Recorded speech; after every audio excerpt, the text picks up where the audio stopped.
today's in grade 7 we are studying about exponents and powers.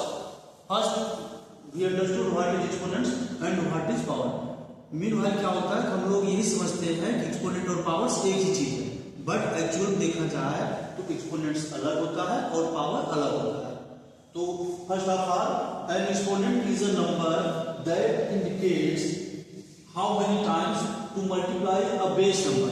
अब यहाँ पर question arise होता है, बेस नंबर क्या होता है, कोई भी नंबर जिसके ऊपर ठीक है एक्सपोनेंट्स लगता है उसको हम कहते हैं base number. For example x की power n, here x is base, x आपका क्या है, बेस है.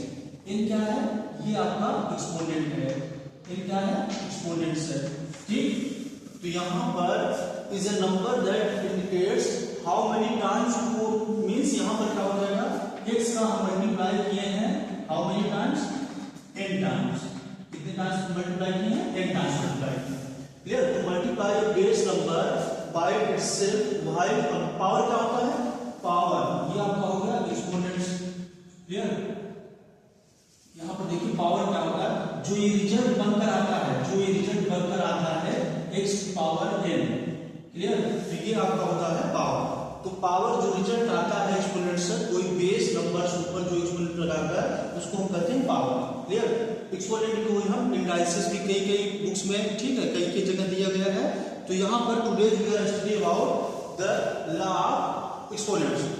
ओके, तो लॉ ऑफ एक्सपोनेंट्स अगर आप देखेंगे कुछ बेसिक सी चीजें हैं ग्रेड 7 के सिलेबस में जिसको हमें पढ़ना है, law of exponents.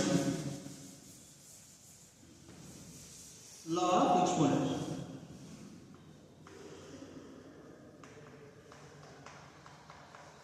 Laws of exponents. तो सबसे पहले फर्स्ट है, यहाँ पर फर्स्ट आपका रूल्स है a की पावर m इंटू a की पावर n. अगर यहाँ पर कोई भी बेस सेम है, अगर पावर की क्या है, डिफरेंट है, तो यहाँ पर हम देख सकते हैं ये आपका रूल्स होता है a की power m plus n. Clear. तो यहाँ पर फॉर एग्जाम्पल आप देखेंगे जैसे 2 की पावर 3 इंटू 2 की पावर 2, ये आपका हो जाएगा 2 की पावर 3 प्लस 2. ये आपका हो जाएगा 2 की पावर 3 प्लस 2 दैट इज 2 की पावर 5.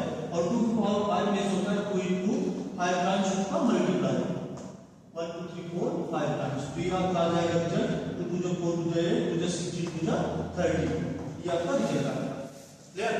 सेकंड आपका है डिवाइड a की पावर n अपॉन a की पावर n. यहां पर आप देखेंगे तो ये हो जाएगा a की power n minus n. Clear. तो यहां पर आप देख सकते हैं फॉर एग्जांपल 2 की पावर 3 अपॉन 2 की पावर 2, ये आपका हो जाएगा 2 की power 3 minus 2 that is equal to 2 की पावर 1 इक्वल टू 2.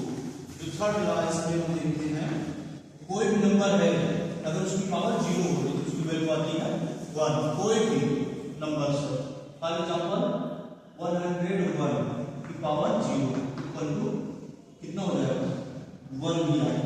कोई भी नंबर से. ठीक है. और अगर आप देखेंगे रेसिप्रोकल जिसको कहते हैं a की पावर m इक्वल टू लिख सकते हैं 1 अपॉन a की पावर माइनस. कोई भी नंबर से जैसे फॉर एग्जांपल 3 पावर माइनस 2 है, इसको लिख सकते हैं 1 अपॉन 3 पावर 2.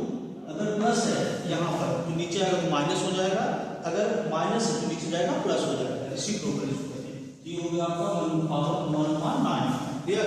अब यहाँ पर हम देखेंगे फिफ्थ लॉ अगर देखेंगे, जैसे मान लीजिए कोई भी ठीक है नंबर्स हैं डिफरेंट हैं बेस, बट यहाँ पर पावर सेम है, जिसको हम लिख सकते हैं a into B whole power m. इस तरह से. तो ये आपका हो जाएगा फॉर एग्जांपल 3 की पावर 2 इंटू 4 की पावर 2 इक्वल टू हो जाएगा आपका 3 into 4 whole power 2 equal to हो गया 12 की पावर 2. Okay, equal to 142. ये आपका इस तरह से रिजल्ट आता है.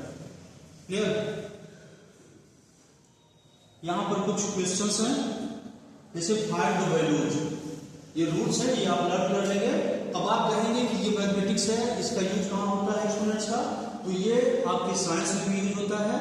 जैसे हम एस्ट्रोनॉमिकल जो भी सिलेसियस बॉडीज होते हैं, फॉर एग्जांपल सन है, मून है, अर्थ है, ठीक है, तो इनके बीच की जो डिस्टेंस निकालते हैं ओके, इनका जो वेट निकालते हैं, जो वैल्यू निकालते हैं, वो सब बहुत बड़ी बड़ी लार्जेस्ट डिस्टेंस होती है, उनको हम इसी तरह से पावर में ही, ठीक है, डिनोट करते हैं। ओके, तो इन सब का यूज यहाँ होता है। यहाँ पर देखिए कुछ questions related to exponent and powers.